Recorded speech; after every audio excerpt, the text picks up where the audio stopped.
అందరికీ నమస్కారం. ఈరోజు మేమైతే గణమాస్ చైర్పర్సన్ కళ్యాణ్ గారితో ఉన్నాము. ఈ స్కూల్ గురించి కొన్ని వివరాలు ఆవిడని అడిగి మనం తెలుసుకుందాం. నమస్కారం అండి. నమస్తే అమ్మ. ఈ స్కూల్ మీరు ఎన్ని ఇయర్స్ నుంచి రన్ చేస్తున్నారు? 12 ఇయర్స్ నుంచి రన్ చేస్తున్నాను. 12 ఇయర్స్ నుంచి. అసలు మీకు ఈ ఆలోచన ఎలా వచ్చింది ఇలాంటి స్కూల్ రన్ చేయాలి అని? నాకు ఫస్ట్ నేను ఈ బ్యాక్గ్రౌండ్ కాదు. నాకు బాబు పుట్టిన తర్వాత తను ఆటిజం స్పెక్ట్రమ్లో ఉన్నాడు అని చెప్పారు. అంటే కూడా నాకు అప్పుడు అర్థం కాలేదు. సో దాని గురించి థెరపీస్ అనేసి, సైకాలజీ టెస్ట్లు అనేసి అవి అన్నీ వెళ్తున్నప్పుడు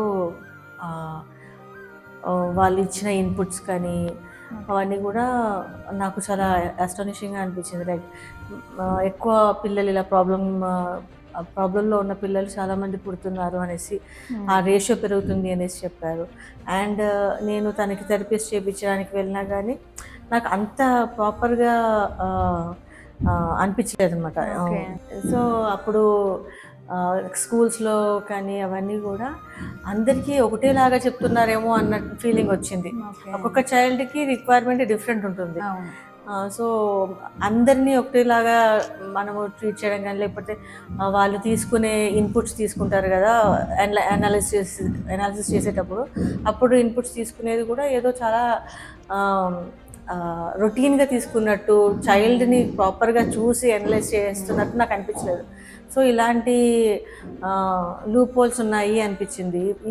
ఇలాగానే చేస్తే మనం ప్రాపర్గా డయాగ్నైజ్ చేసి కరెక్ట్గా మనము వాళ్ళకి కావాల్సినవి ఇవ్వలేమేమో, దానివల్ల పిల్లలకి టైం వేస్ట్ అయిపోతుంది. లెర్నింగ్ ఏజ్ అనేది చిన్నప్పుడే ఉంటుంది కదా. సో ఆ లెర్నింగ్ ఏజ్ వేస్ట్ అయిపోతుంది అని అనిపించి, ఇప్పటివరకు నేను ఎంబీఏ చేసి బ్యాంకింగ్ చేశాను.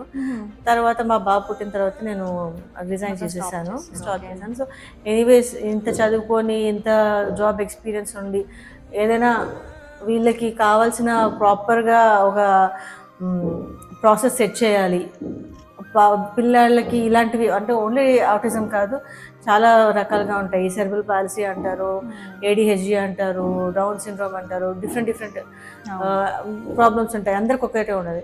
ఆ ప్రాబ్లమ్స్లో కూడా వారికి లెవెల్స్ వేరియేషన్స్ ఉంటాయి.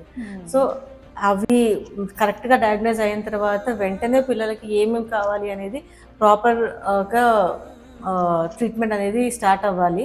అప్పుడైతే పిల్లలు మ్యాక్సిమం టు బీ నార్మల్ అన్నట్టుగా వచ్చేస్తారు అన్న ఒక ఫీలింగ్తో నేను ఇది స్టార్ట్ చేయడం జరిగింది.